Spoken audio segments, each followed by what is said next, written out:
See where your money is really going to really know how much money that you really actually have.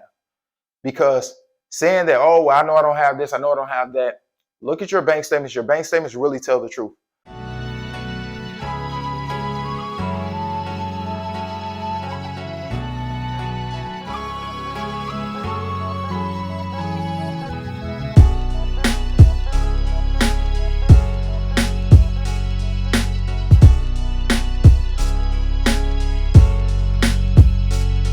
What's going on, y'all? So welcome to another episode of Creating Habits, and today's episode is going to solely only be about you all's frequently asked questions, right? So the questions that you've been asking me under the channel, whether they've been related to event spaces, whether these questions have been related to, I don't get a lot of questions about this because I haven't really started talking about this, but how you actually can lose like a ton of weight without even going to the gym. That is coming up in future episodes. So right now, as we approach the summer period, whatever it is, if you just want to lose weight, period, like I'm going to start talking about that and how I lost a bunch of weight without even going to the gym. Like this picture right now, like you're probably looking at this picture now, this used to be me. And then as you can see me, how I am right now, I lost over 80 plus pounds during the pandemic. Well, without going to the gym. As you know, during the pandemic, the gyms were closed and things like that. So I'm going to start talking about that soon. As we all do know as well, that this channel is all about creating habits. So like I keep saying, like we're going to get more and more into the things behind the habits. It just so happens that I started talking about event spaces because... What's going on, family? So listen, have you been experiencing any sort of dry skin, any sort of anything like that? Like you maybe you tired of wearing lotion. I don't know what it is, whatever it is. But listen, this is what you want to go do. You want to go shop with thatgirlskin.com, okay? The link is right here, thatgirlskin.com, all right? Look at my hands.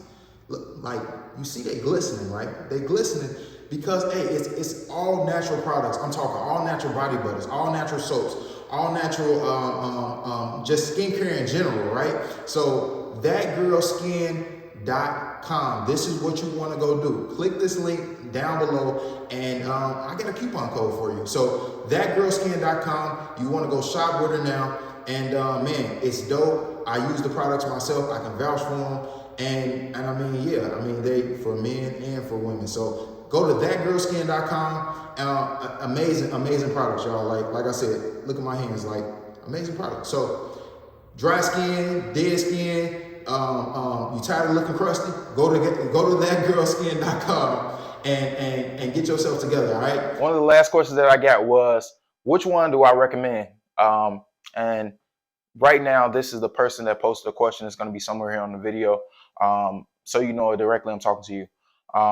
The question was, would I recommend event spaces or would I recommend throne chairs? Now, this is the thing.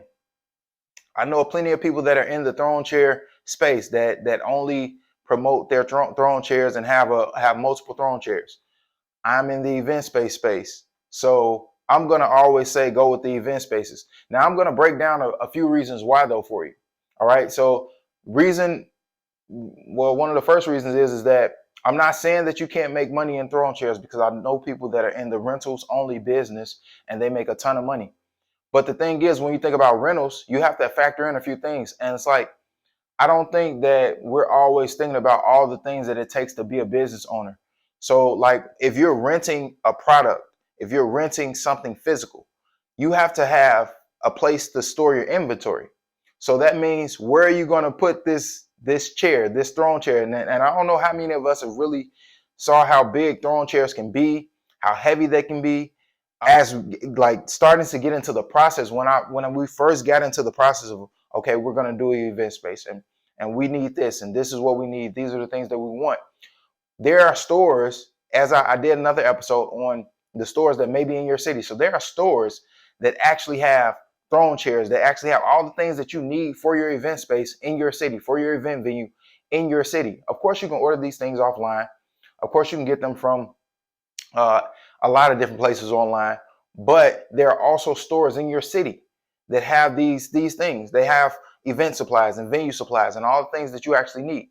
When it comes to throne chairs, as I'm saying, they're big, they take up a lot of space, they're heavy. You need a place to store this. So you have to start to think like, as a business owner, and or as an aspiring business owner, or whatever you want to call yourself, whatever title you want to put on yourself. Don't get too hung up on the titles. Where are you going to store this thing? Where are you going to put this, 100-pound chair or 80-pound chair? Where are you going to put this thing at? Or if you get like the throne love seats, where are you going to put it at? And like, yes, again, it's a great thing to be in because rentals, people always need it. But that's the one thing. Where are you going to store it at? And then the second piece to that would be, how are you going to get it around? So you have to deliver this thing, or you have to have someone come and pick it up.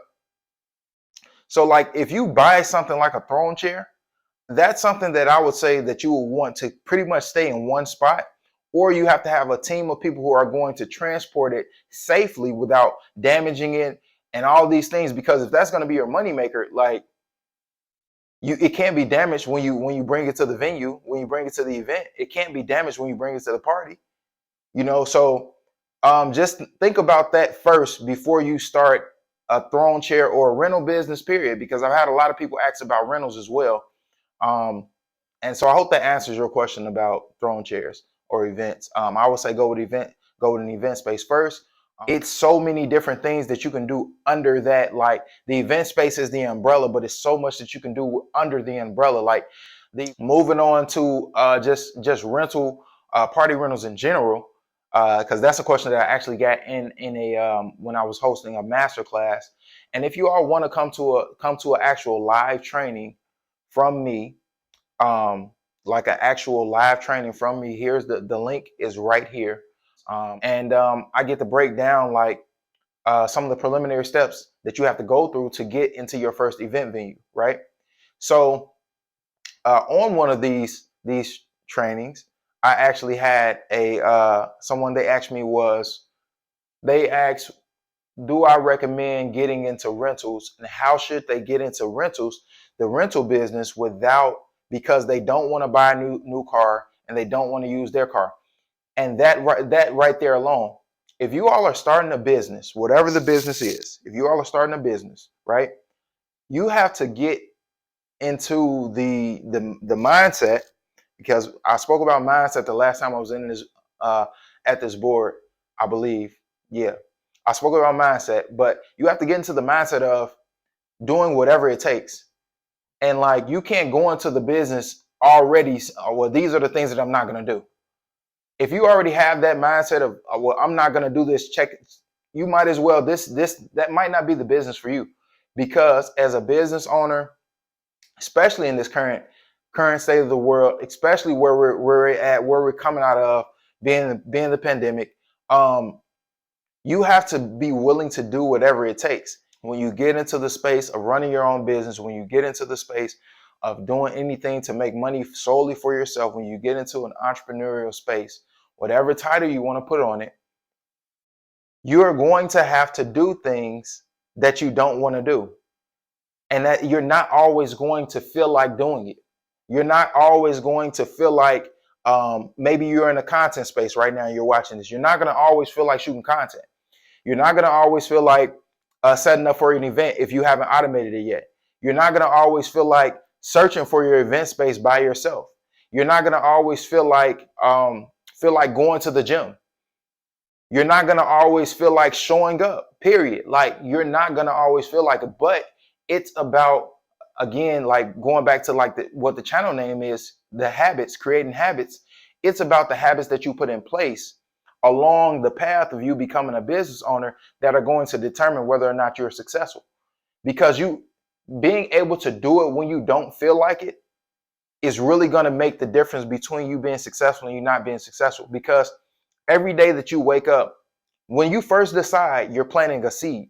And then after you plant that seed, every day that you wake up and you actually do the activity that's going to get you one step closer, you're watering that seed in hopes that it's going to grow, and you may be planting more seeds along the way in hopes that these seeds are going to grow into a nice crop, and so you are going to always have to do what you don't necessarily want to do in order to get to where you want to go. because doing what you don't want to do, that is you, changing, and change equals growth. And in order for you to get to where you want to go, you have to grow from the person that you are today, right now, in this current moment that you're watching this video. You have to grow into something different to get a different result. You can't get the same results that you want by doing the same things that you've been doing for the last 6 months, 2 months, 3 weeks, 5 years, 10 years. Like, how can you ever expect to make more money if you're not willing to do whatever it takes to do that? And so that would be my answer to that question. Like, how to start a rental business without a car and not necessarily want to use your own car or use someone else's car.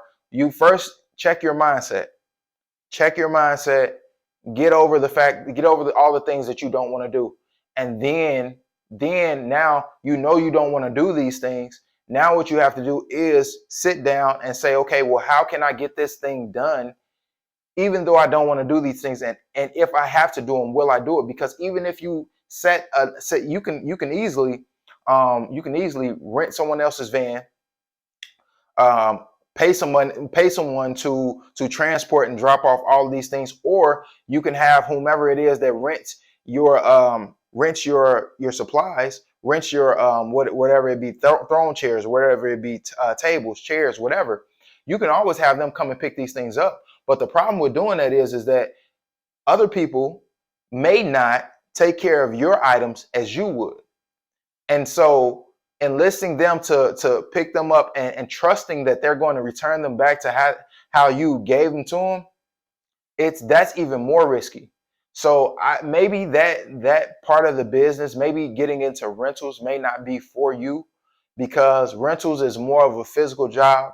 Everybody that I know that does rentals, everybody I've seen that does rentals online, on YouTube, people that are just in passing that does rentals of any kind, most of the time they're doing them on their own, or they have people that they work with that do the deliveries for them. I have someone on the same block, like they're like a neighbor, and they do party rentals, and they have a garage full of stuff, and they have a box truck, and they do a lot of the deliveries themselves. So you're going to have to probably buy another vehicle or rent another vehicle, and you rent that vehicle until you get someone to actually drive that vehicle. You can pay someone until you get the funds to do so, or you may just have to do it yourself. But more than anything else, in order to get to where you want to be in business, it's about your willingness to do so. Like, you have to be willing to go the extra mile in order to get the outcome that you want. No outcome is going to be received. You're not going to get to the point that you want to be at. You're not going to get the outcome that you want to get to if you're not going above and beyond, if you're not willing to change in order to grow closer. You're looking to grow closer to your outcome, to get closest, as close to it as possible. And the only way that you do that is by doing something different. All right.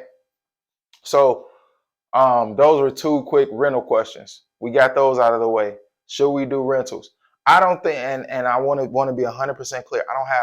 I believe rentals is a great business. If you want to start there and you don't want to do an event space, perfectly fine. Yes.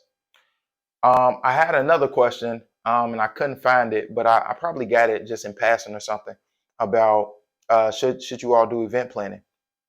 I think event planning is an amazing business model, especially if you're strategic, especially if you have vision, especially if you can create an experience. I have a couple that's actually in my mastermind. They do event planning. They're amazing. They're amazing. They're in North Carolina, and they're amazing at event planning. I like the stuff that they put together, all these things that they do. They're amazing at it. So definitely, you want to go check them out. You definitely want to go check them out. And here's their Instagram handle right here. You definitely want to go check them out if you're in North Carolina. Make sure you go check them out. Now, next frequently asked question is, how much money do I need to start? I'm always getting that question. And it's like, how much money do I need? How much money do I need? How much money do I need? All right. Before you start asking how much money do you need, what's your budget? That's how, like, that is the easiest way to answer this question. That is the easiest way to answer this question. What is your budget? Because if you don't set a budget, then if you don't have like a budget, like you can't even really move forward with anything.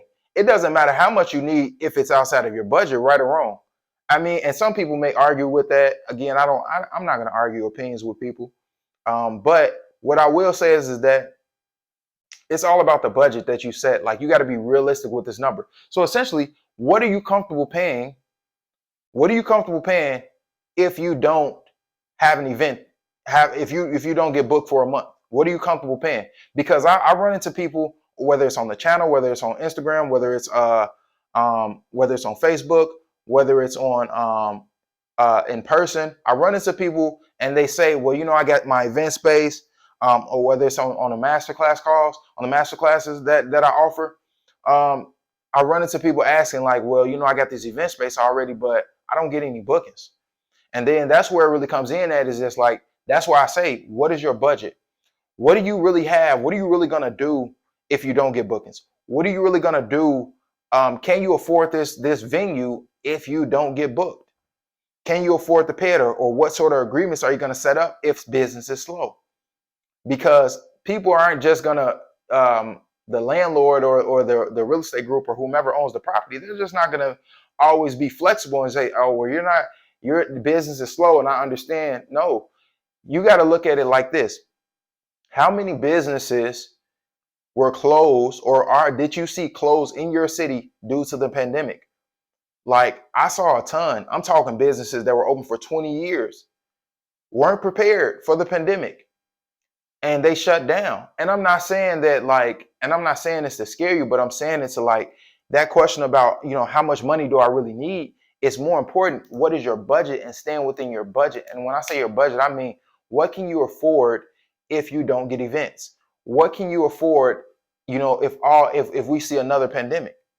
Like, what can you do? Because event spaces they range from as low as $800, $700, and these are all numbers depending on what city you're in, all the way up to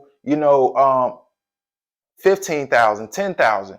These are monthly numbers, so it all ranges, because you got to keep in mind that you're getting a commercial space. So if you're getting a commercial space that's actually zoned for events, then it depends on how big the space is. It depends on how much it is per square footage. It's a lot of factors there. But the very first thing that you really want to consider is that, what is your budget?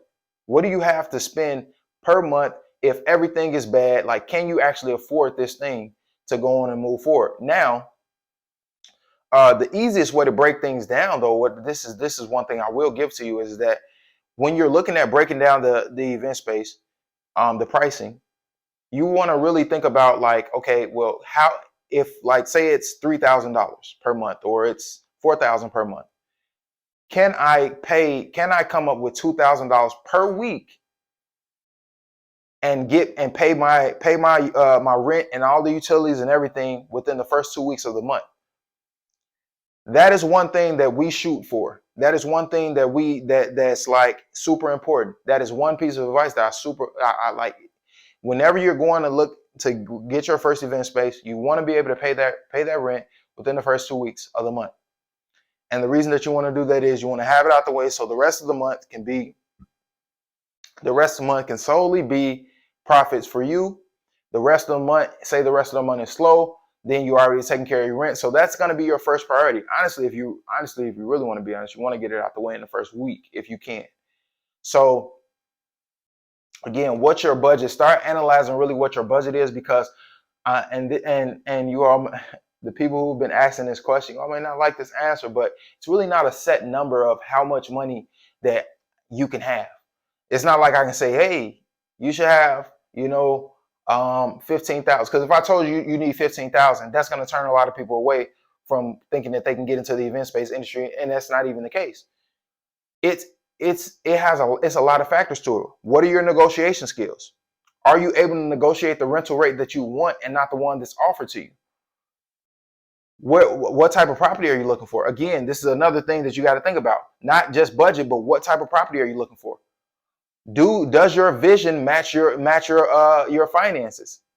Does your ideal property of what you want, does it match what you actually have in the bank? Does it match that budget of yours? Are you being unrealistic about the things that you should have? Like, are you essentially, when it comes to getting your first space, are you living above your means in terms of what you want, when and looking at it like this is going to be your only space? No, it's not. Get one, get another one after that, get another one after that, get as many as you can, and really run an event space empire. Why not? This is $1 billion industry. People have birthdays every day. People get married every day. People host office parties every day. People get retired every day. There are meetings every day. There are school functions, the majority of the year. Like, all of these things you can have at your event spaces, and those are just a few things that you can have.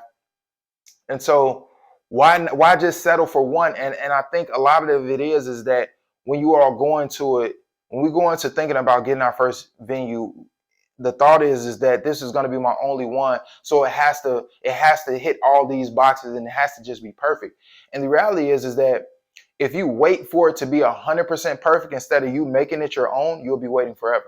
If you wait to find that perfect location, you'll be waiting forever. In business, you have to take action. You have to move forward. You have to move with speed. If you see something and you see an opportunity, you have to take advantage of the opportunity. You can't afford to really wait, because where you may pass up on a space that's 1,000 square feet or 1,200 square feet because you think it's quote unquote too small, another person will come along and get that space, get that venue, and then now they know what to do with it, because one of a few things. They had a ton of vision, they weren't limiting themselves, or they had a mentor that told them exactly what to do with a smaller venue, or say even this 800 square feet. I know people that have an 800 square foot venue that make four figures easily per month, and I'm not just talking $1,000. No, I'm talking, um, past 5, 6, 7, 8. They're booking their venue minimum. Hear me out. Minimum for 500 for 4 hours, 600 for 4 hours. This is what they're booking their 800 square foot venue for. They're fully booked, and you got to keep in mind that, think of where we're coming from. We're leaving out of the pandemic. So do a lot of people really want these large venues where they can pack out with a bunch of people? Some people do, but just think about that. So, um, going back to the original question, how much money do I need to start my venue? It all really depends on your budget. Like, it is all like budget. Everything is budget. Like, what does your budget say you can spend? Because you have so many factors there. You got utilities there. You got garbage fees. You have cleaning fees. You have, if any, depending on what you negotiate, on what you're going to actually be responsible for in the lease. So it is so many factors. So that's why I just say, like, really look at your budget, really analyze what you want. Um, and that's an even bigger thing, because I mean, that's kind of difficult when you first starting out. It's like, do you really know what you exactly want? But that's why you kind of just got to sit still and just figure it out, especially if you're not willing to pay for some sort of mentorship and get help on really narrowing things down, and looking at a business model for every different type of space. Like, if you have a small venue, you can still rock it out, because it's a certain way that you market a small venue. If you have a larger venue, you can still rock it out and get a lot of bookings, because it's a certain way that you want to market that. It's a certain target audience. If you have a mid-sized venue, and I would say that we have mid-sized venues, our venues are 2,000 square feet. It's a certain audience with that. So, like, because I've been told with 2,000 square feet, and no, thank you. The space is too big. I don't need that much space. And I'm gonna find the screenshots of that, and I'm gonna post them here. So if I find them, you're like watching, you're looking at them now. And if I don't, I'm sorry, I couldn't find them. But, like, people have said, you all space is too big. It's too big. And so it's like, we got to get out of our head that we thinking that we need this super large space for what? What do we need all that for? Like, take yourself out of the business when you create the business. The business, you're not creating the business for you. This isn't for like, we didn't start event spaces for us. You have to think about the customer. You have to think about the client. You have to think about the person that's going to book the venue. It's not about you. Unless you're going to book book the venue and pay yourself back. Like, it's not about you. And so you got to get out of your own way when you're starting a business. It's not about what you want to happen or what you think honestly is best, because you're in sales when you start a business. So you have to appeal to your client, to your customer. Look at all the major corporations that sell things to people. How do they appeal to their client, to their customer? What makes them good? And that's where you got to put yourself into. You have to put yourself into the shoes of your ideal client. So yeah, that answers, hopefully that answers the question of, I get it so much, and I'm sure I'm probably still gonna get it, which is cool. And the thing is that, like, when people come through and get my mentorship, pretty much what I tell them is that it's like I break down, like, we go through step by step of their particular situation and what particularly they want in order to come up with a number that would best suit them. Because there is no magic number. I wish there was, but there's really not. It depends on what city you're in. Depends on your budget. It depends on your negotiation skills. It depends on what you're looking for. It depends on what you want to do in the space. It depends on so many factors. It is so many factors to pricing. So the easiest one to pick out of them all is what's your budget and what you can actually afford. So that's what, 3 questions.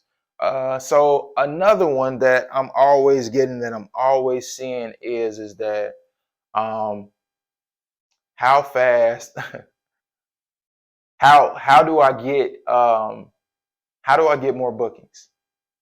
How do I get more bookings? How do I make sure that my venue is booked?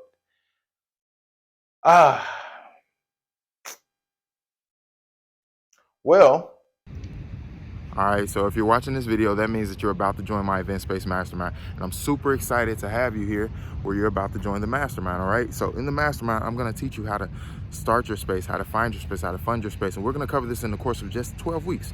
12 weeks. And it may not even take you the full 12 weeks. You may be done with it in 4 weeks. So if you're looking to start your space, find your space, fund your space, learn how to establish business credit, and you wanna learn from me, join the Event Space Mastermind, and all you got to do is click the link down below right now. It goes back to your customer, your client. What do they want? That's really where it's at. What does your customer or your client want in your area? That's how you get more. That is the secret to getting more bookings. Figure out what people want, and you'll be able to provide that. And you provide that, and then you'll get more bookings. Now, of course, when you really peel back a lot of layers, it's a lot more to it. But we'd be on YouTube. This video would be an hour, 2 hours, 3 hours, 4 hours, 5 hours long, because marketing is an entirely different, like, marketing. Again, a lot of the questions that I see, and as I started this, like, I'm going to answer the questions as best as I can. I don't know if they're going to be the answers that everyone wants, but I'm going to answer them best as I can, because the thing is, a lot of the questions that I get, they're not like one stop, one answer, one quick answer questions. They're not really simple. And the reason that they're not simple is because it's like, if I just tell you marketing, if you change your marketing strategy, then you're going to have another question. Well, what does that mean? What should I do with my marketing strategy? What should I do differently? And this is why, and I'm not saying, this video is not even about, these frequently asked questions video is not about promoting mentorship or anything like that. But this is why I stress to people when I talk to them, I stress, like, man, get some sort of mentorship, get with somebody that's already done it before, because it never stops at one question. Because after you have one, you hit another roadblock, and then you have another question. You hit another roadblock, you have another question. Because the thing with business is that every new level that you reach, let's say 10 is the max of a level, and then 1 is you starting over at a new level. Every time you hit 10, instead of going to 11, when it comes to levels in business, you're going to start back over at 1. So you have to learn something new from the ground, and then build that thing back up, all the way back up to 10. And then you get to a new level, and then you're starting again at 1. And that is the thing about business. And that's why like mentorship is so, I value it so much, because when What's going on, family? Are you in Atlanta, Georgia right now? Are you looking to book a birthday party, a kid's party, your party, a ladies' night out, but you don't have an event space? Listen, what I need you to do right now is go book the #1 event space in Atlanta, Georgia right now. It's priorengagementsatl.com. Go to their website. There, look, the link is right here. It's the #1 event space, #1 in Atlanta right now, okay? The #1 event space. You want to go book them right now. I got the booking site for you as well. So all you got to do is click the link down below and book them. Book them now. Listen, if you rocking with me, you got to rock with my mentees, all right? That's all it is. So I'll see you there. Well, not at your event, but I'll see you in Atlanta when I'm in Atlanta, all right? started t-shirts, right? Got into the t-shirt industry. Sought out mentorship. Got mentorship from somebody who's already doing it, who's already successful in it, because I know what type of questions that I knew that questions weren't just going to stop with one question. When I wanted to invest in real estate, when I wanted to wholesale real estate and got into that, got a mentor.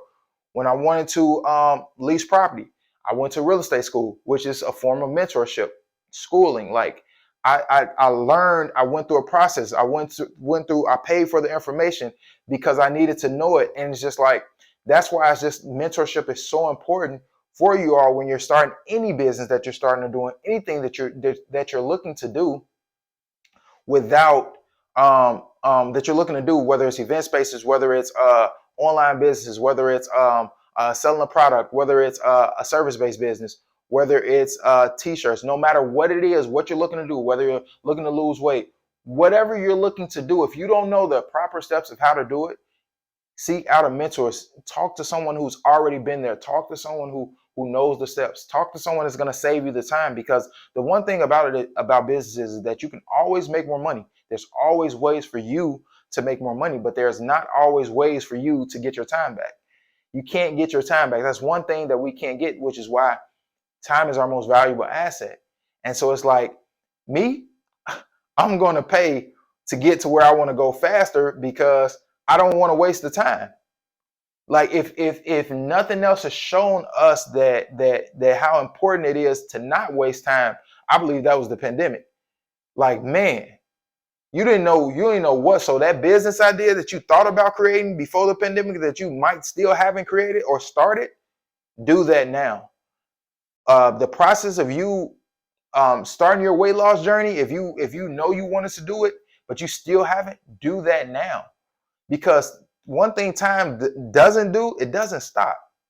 It's not going to stop. It's not going to stop for you. It's not going to stop for anybody. So it's just like, you have to execute now, do what you need to do now, decide now, figure the rest out later. Just take action now, move now, do things now. Like, everything should be now. Now being no opportunities wasted. Like, you have to move now. And so like, man, definitely, I basically forgot what the original question was, but I went into like a little rant, but yeah, man, like everything should be done like now. Like, if you have an idea, execute now, go after it now, do these things now.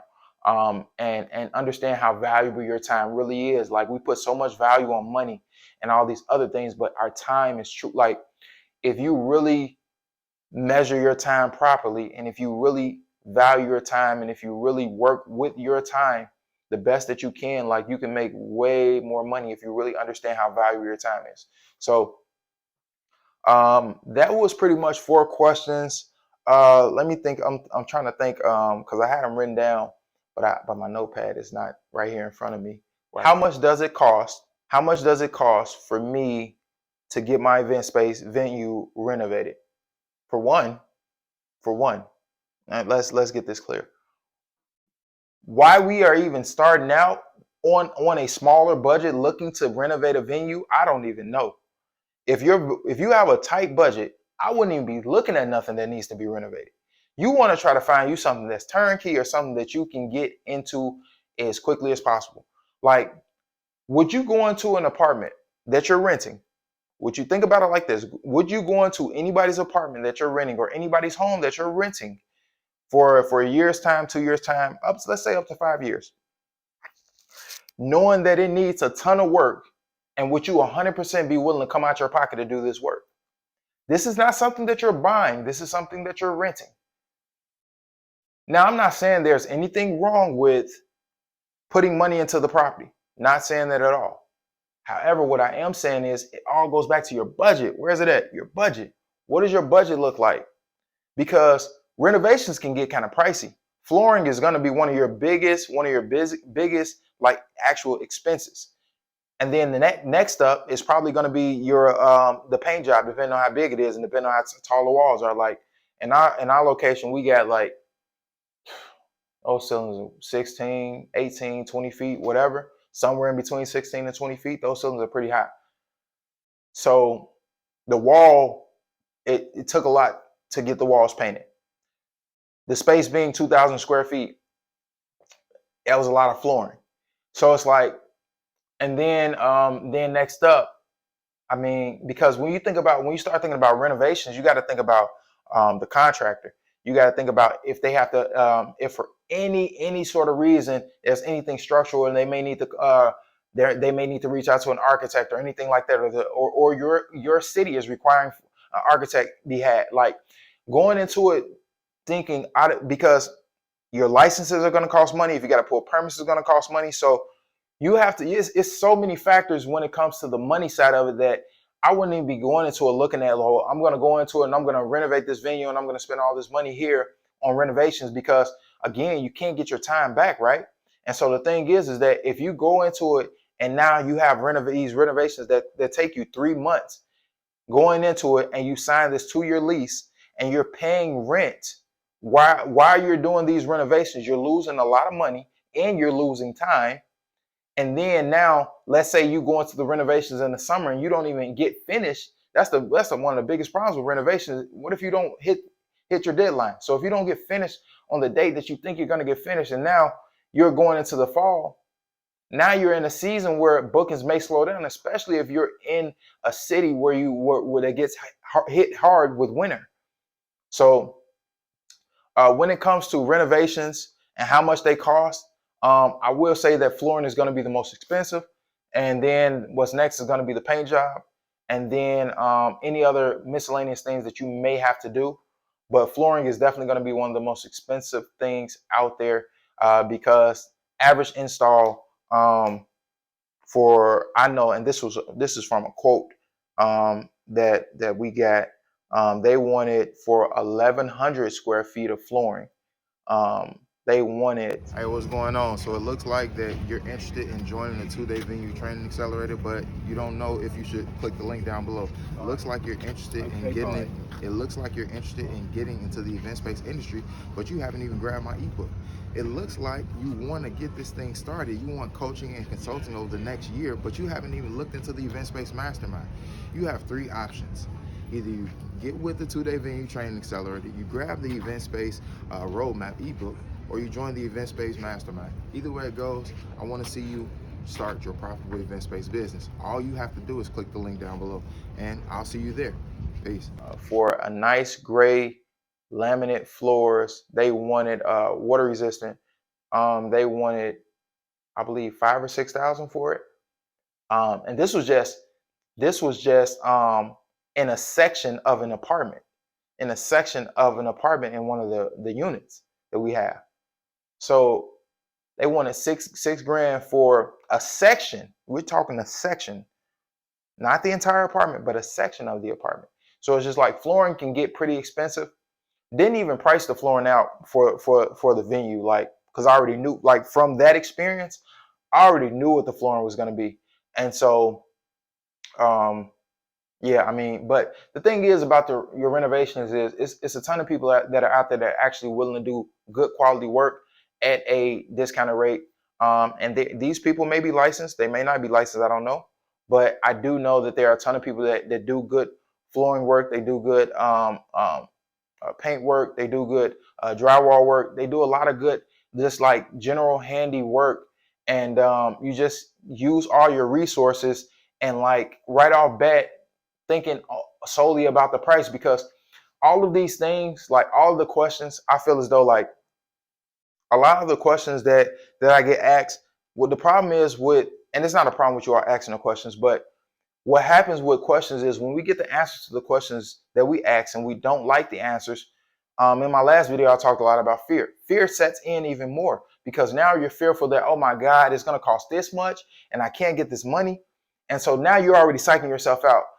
And that's why it's like, get the mindset together. If anything, focus on your mindset. Focus on what you're going to do if things get tough. Focus on that. Focus on building your mind, strengthening your mind, and then worry about all these other things, and then just focus on executing. Focus on executing and cross every bridge when you come to that. But long as you have this guy here set out, as long as you got the budget together and you know what your budget is, you can tell anybody. You don't even have to waste time. You can tell them like, hey, look, I have this much allocated to flooring from my budget. Like, this is how much I can allocate to flooring from my budget.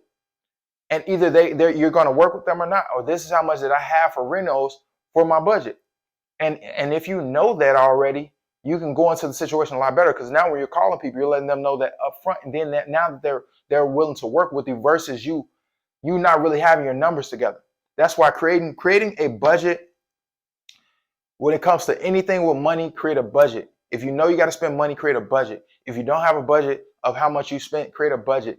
And an easy way to create a budget and see where extra income is, even if you think that you don't have extra income, look at your bank statements. Look at your bank statements for the last 3 months. See where your money is really going, to really know how much money that you really actually have. Because saying that, oh, well, I know I don't have this, I know I don't have that, look at your bank statements. Your bank statements really tell the truth. So that's all I got for the frequently asked questions episode. Listen, y'all know what we doing. Okay, so we're creating habits around here. My name is Jarrel again, and I'm gonna keep bringing episodes to y'all, whether it be about event spaces, whether it be about creating habits overall, whether it be about weight loss, whether it be about business, whether it be about online businesses, how to start your online business, and I got some coming to y'all too, particularly about online businesses, how to start them and how to start them from scratch with what you already know, because we all know something that people are willing to pay us for. So if you haven't already, check out, I had like a 2-minute video on it, but check it out. So that's it. That's all I got. Peace and blessings to y'all. All right, I'm out.